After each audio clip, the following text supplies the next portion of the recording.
को विस्तार से देखते हैं। भारतीय जनता पार्टी के नेता कृपाल सिंह हत्याकांड को लेकर के सबसे बड़ी अपडेट है। आपको बता दें इस वक्त की बड़ी खबर, मुख्य आरोपी समेत 4 अन्य आरोपियों की गिरफ्तारी और मुख्य आरोपी कुलदीप जगीना को गिरफ्तार किया गया। पुलिस आरोपियों को लेकर के पहुंच रही पुलिस अधीक्षक कार्यालय उद्योगनगर थाने में आरोपियों से पूछताछ की गई। बड़ी जानकारी है इस वक्त की बड़ी खबर, कृपाल सिंह हत्याकांड को लेकर के सबसे बड़ी जानकारी, बड़ी अपडेट। कुल 4 आरोपियों की गिरफ्तारी, मुख्य आरोपी कुलदीप जगीना को भी गिरफ्तार कर लिया गया है। इस हत्याकांड को लेकर के गिरफ्तार आरोपियों को लेकर पुलिस अधीक्षक कार्यालय पर पुलिस पहुंच रही है। उद्योगनगर थाने में आरोपियों से पूछताछ इससे पहले की गई। भारतीय जनता पार्टी के नेता कृपाल सिंह की हत्या मामले को लेकर के बड़ी जानकारी मिल रही है। कृपाल सिंह हत्याकांड में 4 अन्य आरोपियों की गिरफ्तारी हुई है, मुख्य आरोपी समेत, और कुछ ही देर में पुलिस एसपी दफ्तर पर आरोपियों को लेकर के पहुंच जाएगी। तो वहीं बीजेपी नेता कृपाल सिंह हत्याकांड से जुड़ी इस वक्त की बड़ी जानकारी है। आरोपियों को ले जा रही पुलिस की गाड़ी की पलटने की खबर मिल रही है। इस हादसे में 2 कांस्टेबल घायल होने की जानकारी है। कई जगह पर उनके शरीर में चोटें आई हैं, गंभीर चोटों की जानकारी मिल रही है। घायलों को अस्पताल में भर्ती करवाया गया है। आरोपियों को पुलिस की गाड़ी से ले जाया जा रहा था। इसी दौरान यह हादसा हुआ। बीच रास्ते में गाड़ी पलट गई। तो रास्ते में गाड़ी के पलटने से हादसा हुआ है। महाराष्ट्र के कोल्हापुर के पास ये घटना हुई है। बड़ी जानकारी है इस वक्त की। बीजेपी नेता कृपाल सिंह हत्याकांड से जुड़ी सबसे बड़ी खबर और सबसे पहले सबसे तेज ये तस्वीरें हम आपको दिखा रहे हैं। घायल हालत में कांस्टेबल को अस्पताल में भर्ती करवाया गया है, जहां पर उनका इलाज शुरू किया गया। उसी की तस्वीरें आपकी टीवी स्क्रीन पर है। 2 कांस्टेबल घायल हुए हैं। आरोपियों को ले जाते समय पुलिस का वाहन पलट गया और इसी से यह हादसा हुआ। आरोपियों को ले जा रही पुलिस की गाड़ी पलटी है। 2 कांस्टेबलों के घायल होने की खबर है और सबसे पहले न्यूज़ 18 राजस्थान पर यह तस्वीरें हम आप तक पहुंचा रहे हैं। 2 कांस्टेबल घायल हुए हैं, जिनको अस्पताल में भर्ती करवाया गया, इलाज उनका शुरू किया गया है। चलिए आगे बढ़ेंगे। बाड़मेर से खबर, जहां पर मारपीट का एक वीडियो वायरल हुआ है। युवक से बेरहमी से मारपीट यहां पर की गई है। इसका वीडियो वायरल हो रहा है सोशल मीडिया पर और सीसीटीवी में ये पूरा का पूरा माजरा कैद हुआ है। आपको बता दें कि वीडियो में 2 आरोपी गाड़ी में तोड़फोड़ करते हुए दिखाई दे रहे हैं। वीडियो में मारपीट करते हुए नजर आ रहे हैं आरोपी और युवक के हाथ पैर फ्रैक्चर होने की भी जानकारी सामने आ रही है।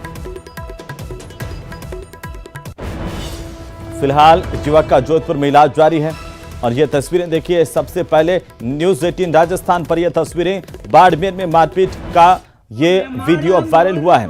हालांकि न्यूज़ 18 राजस्थान इस वायरल वीडियो की पुष्टि नहीं करता है।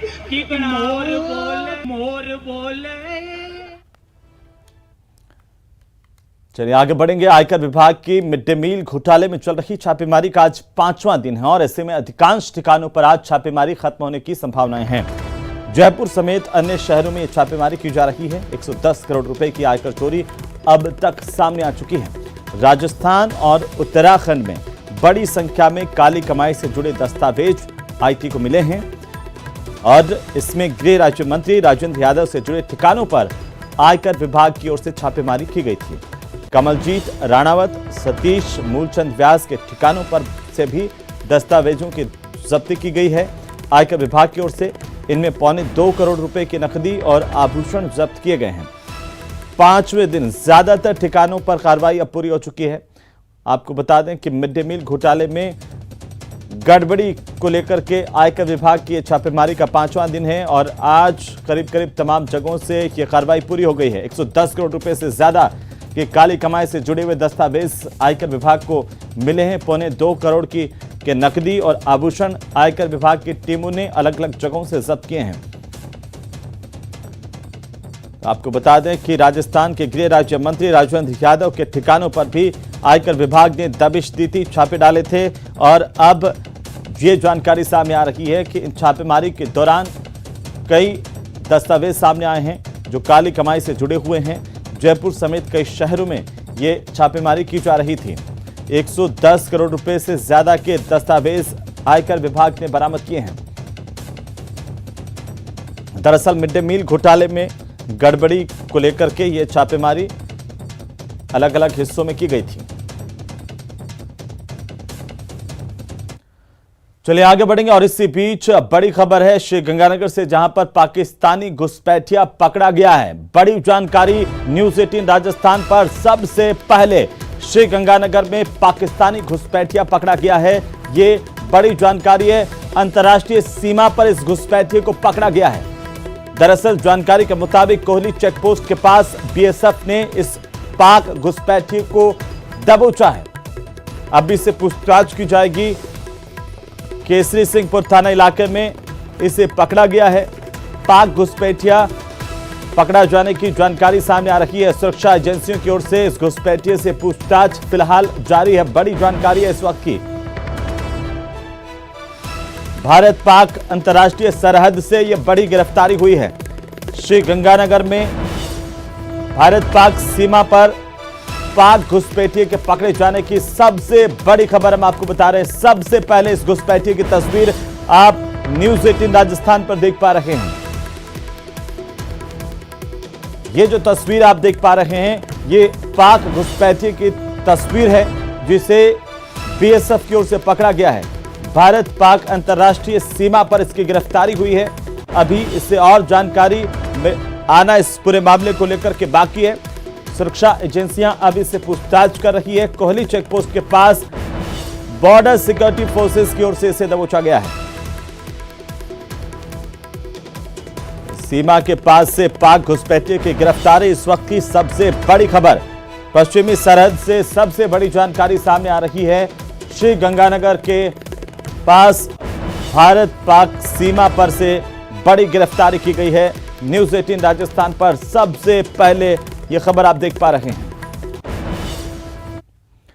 तो चलिए आगे बढ़ेंगे। चूरू में डीएसटी की टीम ने सुजानगढ़ तहसील के पास एक गांव में कार्रवाई की और नकली नोट की बड़ी खेप को जब्त किया है।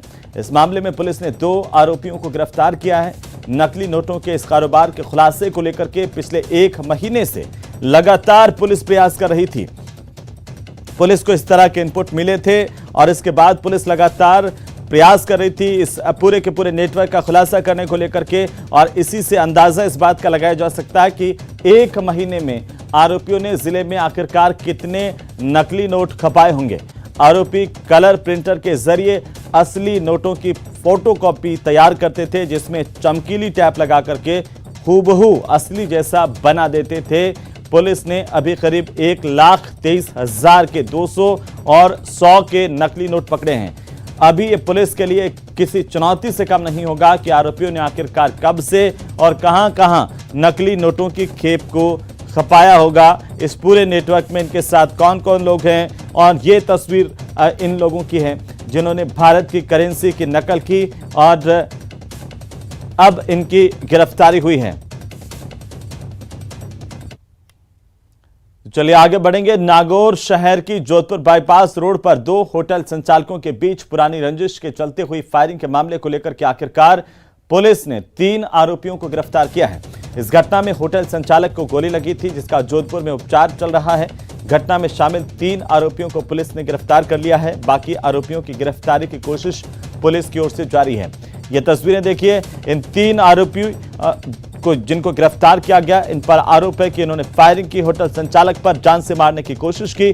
कई धाराओं में मुकदमा दर्ज किया गया था। आखिरकार नागौर पुलिस को बड़ी कामयाबी हाथ लगी है। नागौर पुलिस ने शानदार काम करते हुए तीनों आरोपियों को दबोच लिया है। अब इनसे पूछताछ की जा रही है।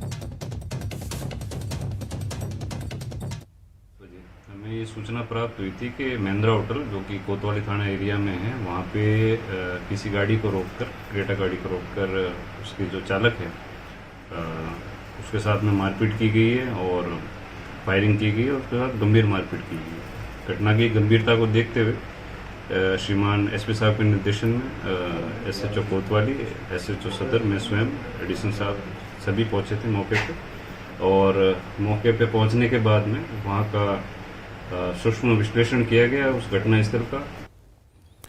और अब खबर चूरू के भालेरी से, जहां पर एक परिवार से मारपीट का मामला सामने आया, जिसमें गर्भवती महिला समेत 3 लोगों के घायल होने की खबर है। इस मामले में पुलिस कांस्टेबल समेत 3 लोगों पर मारपीट के आरोप लगे हैं। परिवार भीलवाड़ा में आइसक्रीम बेचने का काम करता है। पुलिस कांस्टेबल और उसके 2 साथियों ने इस परिवार पर लाठियों से हमला किया और इस तरह के आरोप हैं। घायलों को अस्पताल में अब भर्ती करवाया गया है, जहां पर उन्होंने न्याय की गुहार लगाई है।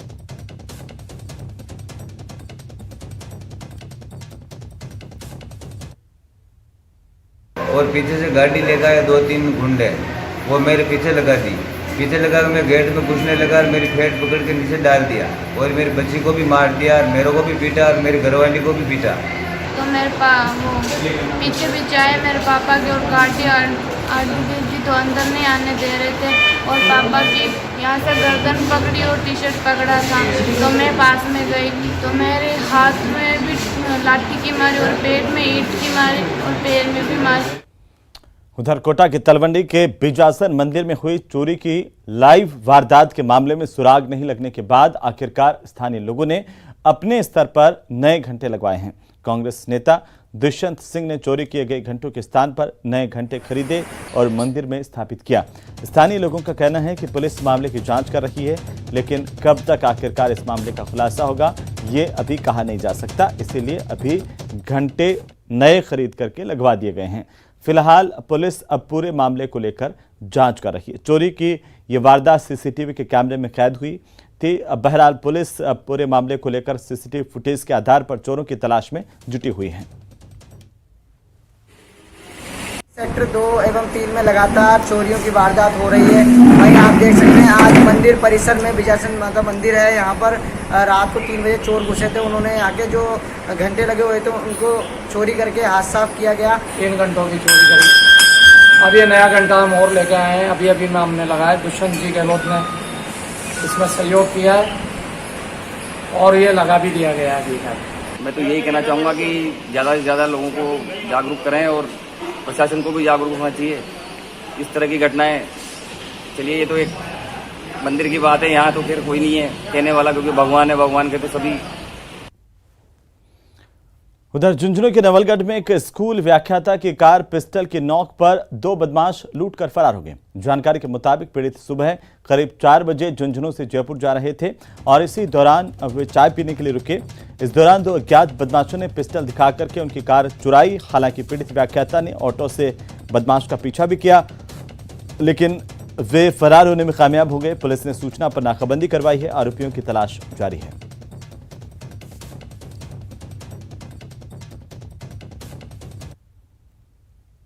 चाबी देने के बाद वो स्टार्ट करने लगी गाड़ी, तो मैंने ड्राइवर साइड पे जाकर ड्राइवर फाटक खोल कर वापस उसे छीना जब्ती की और वापस उसको स्टार्ट बंद करने की कोशिश की।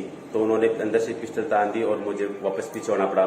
फिर मैंने दोबारा कोशिश की तो उन्होंने वापस तानी, मैं वापस पीछे खिसक गया। इसके बाद मैंने आवाज लगाई कि भाई एक टेम्पू आ रहा था कि यार इसके आगे लगो, मेरी गाड़ी उठा रहे हैं। तो उस टेम्पो वाले से जो ही टेम्पो आगे लगा दिया तो वो पीछे वापस आए और बैग डाल कर और वो वापस झुंझुनू की तरफ रवाना हो गए।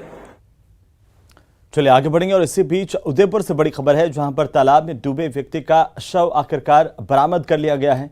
कड़ी मशक्कत के बाद इस शव को तालाब से बाहर निकाला गया। आपको बता दें कि सिविल डिफेंस और एसडीआरएफ की टीम ने रेस्क्यू किया। तालाब में नहाते वक्त युवक डूब गया था।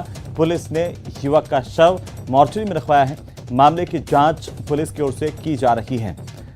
पूरा जैसे ही जानकारी मिली युवक के डूबने की, एसडीआरएफ की टीम मौके पर पहुंच गई थी। उनके साथ सिविल डिफेंस और एसडीआरएफ दोनों ने मिलकर के इस युवक की तलाशी ली की और तालाब में ढूंढने पर आखिरकार इसका शव मिल गया है, जिसे बाहर निकाल लिया गया और अब आगे की कार्रवाई की जा रही है।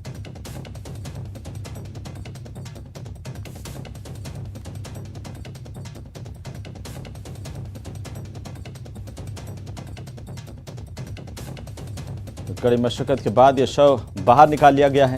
जानकारी के अनुसार युवक नहाने के लिए तालाब में गया था और इसी दौरान तालाब में डूब गया, जिससे उसकी मौत हो गई। जैसे ही जानकारी मिली उसके बाद स्थानीय प्रशासन सक्रिय हुआ और यहां पर एसडीआरएफ और सिविल डिफेंस की टीमें बुलाई गई। उधर कोटा के गुमानपुरा थाने की अलमारी में रखे एक पुलिस अधिकारी के 11 लाख रुपए के जेवरात और नकदी चोरी होने के मामले को लेकर के इतने दिन गुजर जाने के बाद भी आरोपियों का अब तक कोई सुराग नहीं लग पाया है। चंद पुलिसकर्मियों पर शक जताने के बाद अब पुलिसकर्मी समेत अन्य के बयान दर्ज किए जा रहे हैं। पीड़ित ने चंद पुलिसकर्मियों के नार्कोटिक्स की मांग भी उठाई है, लेकिन मामला दर्ज होने के 12 दिन बाद भी फिलहाल आरोपी पुलिस की गिरफ्त से दूर है। गौरतलब है कि पुलिस थाने से ही हुई ये चोरी प्रदेश भर में चर्चाओं में है। अब तक पुलिस थाने के ही चोरों को पकड़ पाने में नाकाम रही है। संबंध में प्रत्यक्ष जांच की जा रही है और उसने संदेह व्यक्त किया है, उनको आरोपी नहीं बनाया और जांच होगी। इन्वेस्टिगेशन जो कि देवेश भारद्वाज द्वारा किया जा रहा है और जो भी कार्रवाई होगी उसको निश्चित रूप से आपके सामने खुलासा किया जाएगा। तो वहीं जेईई एडवांस 2022 के नतीजे जारी कर दिए गए हैं। आपको बता दें कि नतीजों में कोटा कोचिंग का एक बार फिर से डंका बजा है। शिक्षा नगरी कोटा में देश भर से स्टूडेंट्स पढ़ने के लिए आते हैं, कोचिंग करते हैं। जेईई एडवांस में इस बार भी शिक्षा नगरी का दबदबा कायम रहा है। नतीजों में कोटा कोचिंग के कई छात्रों ने बाजी मारी है। कोटा कोचिंग के मयंक मिटवानी ने 5वीं रैंक हासिल की है। रिजल्ट अभी लगातार देखा जा रहा है। टॉप में कई छात्रों के आने की उम्मीद है। शिक्षा नगरी में इससे उत्साह का माहौल है।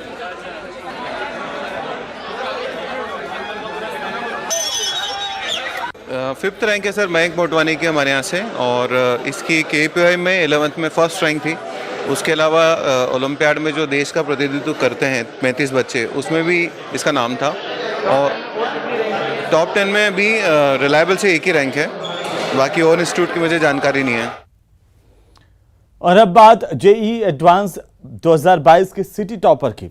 फिटजी जयपुर सेंटर के 4th ईयर क्लास प्रोग्राम के स्टूडेंट संभव जैन ऑल इंडिया रैंक 59वीं उन्होंने हासिल की है और सिटी टॉपर बने हैं। संभव ने जेईई एडवांस्ड में 360 में से 249 स्कोर किया। वहीं संभव की अन्य उपलब्धियों में KVPY फेलो, IOQP और IOQC भी शामिल हैं। आपको बता दें कि जयपुर सेंटर के 65% से ज्यादा स्टूडेंट्स ने एडवांस्ड 2022 में रैंक हासिल की है, जो कि क्षेत्र में सबसे ज्यादा है।